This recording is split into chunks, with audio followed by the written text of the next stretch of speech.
ruled the streets. When the fires died, New Vegas remained, assuming its position as an independent power in the Mojave. Supporting the ideals of independence, the Courier was recognized as the woman responsible for a truly free New Vegas. She ensured that Mr. House's tyranny was broken, and that neither Caesar's Legion nor NCR would ever gain control over New Vegas. Though some super mutants in Nightkin continued to journey to the legendary Utopia, they found little trace of its existence. Some eventually found their way to Jacobstown, but many wandered off into the wastes, confused and disheartened.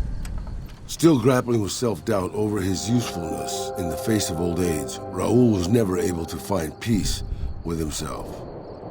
Eventually, he left the Mojave and assumed a new name, as he had done so many times before. Without organized leadership, the remaining boomers slowly drifted away, leaving Nellis Air Force Base to be flooded by prospectors and scavengers. All of the boomers' accumulated knowledge quickly scattered, and their existence slowly faded from memory. Buried beneath tons of rubble, the Mojave chapter of the Brotherhood of Steel was no more. Those few who were outside the Hidden Valley bunker when it was destroyed settled into new lives, or headed west to find a new chapter to join. Fiends overran Camp McCarran during the Second Battle of Hoover Dam. In the anarchic months that followed, the Fiends asserted dominance over Outer Vegas. With no clear leader to guide efforts in Freeside, the followers of the Apocalypse lost control of Old Mormon Fort to local thugs and junkies. Eventually, using the followers' remaining supplies to manufacture drugs, the Old Mormon Fort quickly devolved into little more than a junkie den. Travelers continued to stop by Goodsprings Source for water on the Long 15, but rarely would anyone venture into the ruins of Goodsprings itself.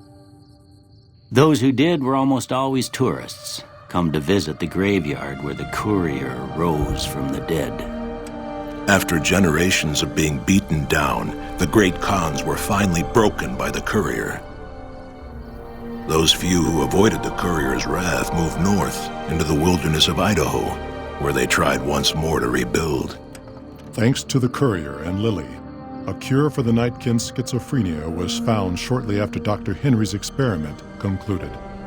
Nightkin and other super mutants in the wasteland flocked to Jacobstown, and the town became known as a haven where a mutant could find peace.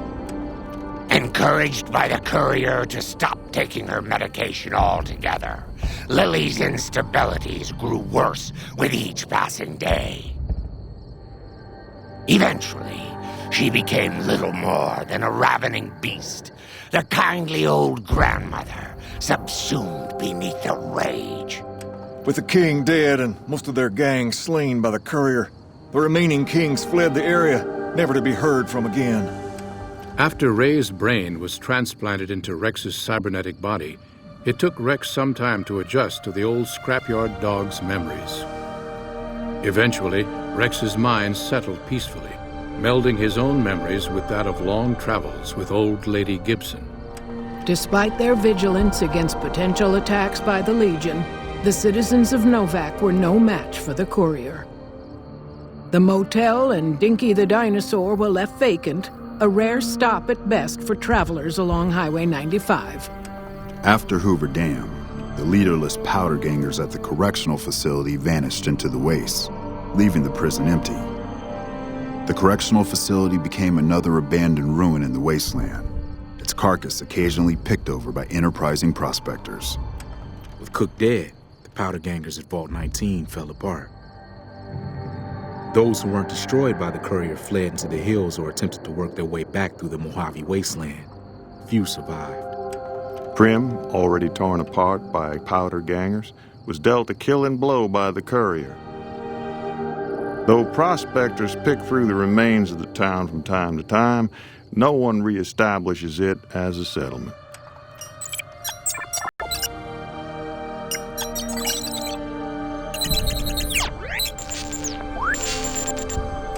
After the death of Chief Hanlon, the power of NCR's Rangers was broken for years. Their organization, so reliant on the wisdom and guidance of its elder members, became a shadow of what it once was to people across the wasteland. And so the Courier's Road came to an end, for now.